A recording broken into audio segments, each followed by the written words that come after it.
Heç olubmu ki, qızğın bir mübahisə zamanı elə bir söz deyəsiz və ya elə bir hərəkət edəsiz ki, cəmi 5 saniyə sonra buna peşman olasınız.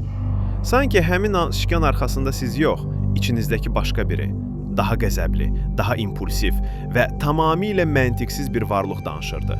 Sonra özünüzə sual verirsiniz. Mən bunu necə edə bildim? Bu axı mənə bənzəmir. Əgər bu hissi tanıyırsınızsa, deməli siz də amigdala qaçırılması qurbanı olmusunuz. Bugün biz sizinlə beyninizin dərinliklərinə enəcəyik və içimizdəki o gizli idarəçini kəşf edəcəyik.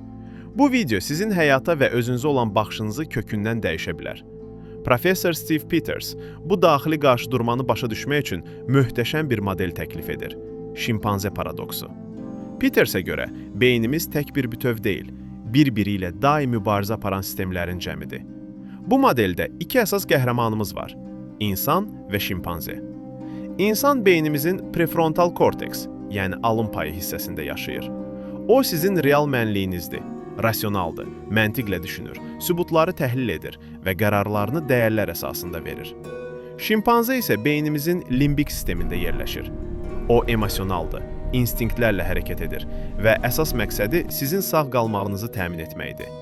Peters vurğulayır ki, bu şimpanze pis deyil, o sadəcə bir maşındır və sizin nəzarətinizdən asılı olmayaraq işləyir. Üçüncü element isə kompüterdir. Bura vərdişlərin, inancların və avtomatik reaksiyaların saxlandığı yaddaş bankıdır. Bəs niyə çox vaxt şimpanze qalib gəlir? Cavab biologiyamızın sürətində gizlənib. Məlumat beynimizə daxil olanda ilk olaraq relay stansiyası rolunu oynayan talamusa çatır. Talamus bu məlumatı həm insana, prefrontal korteks, həm də şimpanzeyə, limbik sistemə göndərir. Lakin burada böyük bir ədalətsizlik var. Şimpanze beyni insan beynindən təxminən 5 qat daha sürətli reaksiya verir.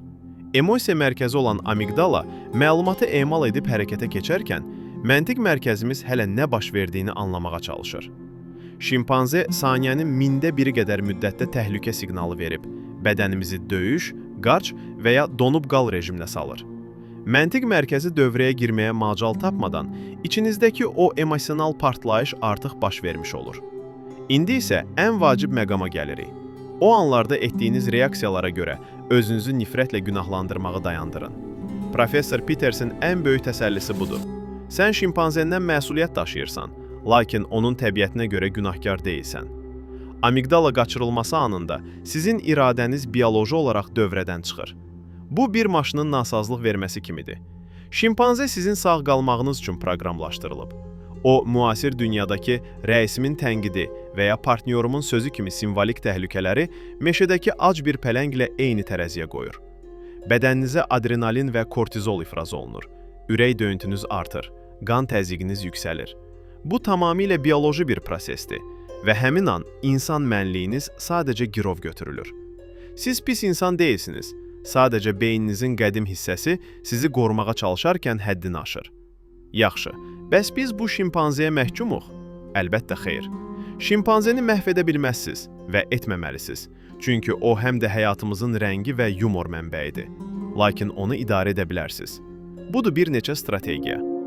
Banan vermək və onu gəzdirmək. Şimpanzenin duyğularını ifadə etməyə ehtiyacı var. Peters təklif edir ki, emosiyalarınızı təhlükəsiz bir mühitdə, məsələn, etibarlı bir dostla danışaraq və ya kağıza yazaraq boşaldasınız. Şimpanze yorulanda insan nəzarəti ələ ala bilər. İkinci qayda, 6 saniyə qaydası. Amigdala tərəfindən ifraz olunan kimyəvi maddələrin bədəndə dağılması üçün təxminən 6 saniyə vaxt lazımdır. Gərginlik anında dərin nəfəs alaraq və ya xoş bir şey düşünərək 6 saniyə qazanın. Bu, məntiq mərkəzinizin, insanın, sükan arxasına keçməsinə şərait yaradır. Üçüncü qayda, adını qoyun. Bir emosiya fırtınası gələndə özünüzə deyin, hal-hazırda şimpanze məsəbləşir. Tədqiqatlar göstərir ki, emosiyanı adlandırmaq amigdalanın aktivliyini azaldır və prefrontal korteksi işə salır. Dördüncü qayda, kompüteri yeniləyin. Beyninizdəki kompüter sistemindəki yanlış inancları təmizləyin. Özünüz haqqında mən heç nəyi bacarmıram kimi mənfi proqramları mən əlimdən gələni edirəm kimi pozitiv inanclarla əvəz edin. Beynimiz mürəkkəb bir yerdir, lakin onun necə işlədiyini başa düşmək özümüzlə sülh bağlamağın ilk addımıdır. Unutmayın, şimpanzeniz sizin ən yaxşı dostunuz da ola bilər, ən böyük düşməniniz də.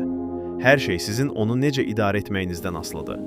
Bəs sizin şimpanzeniz ən son nə zaman sükanı ələ keçirib?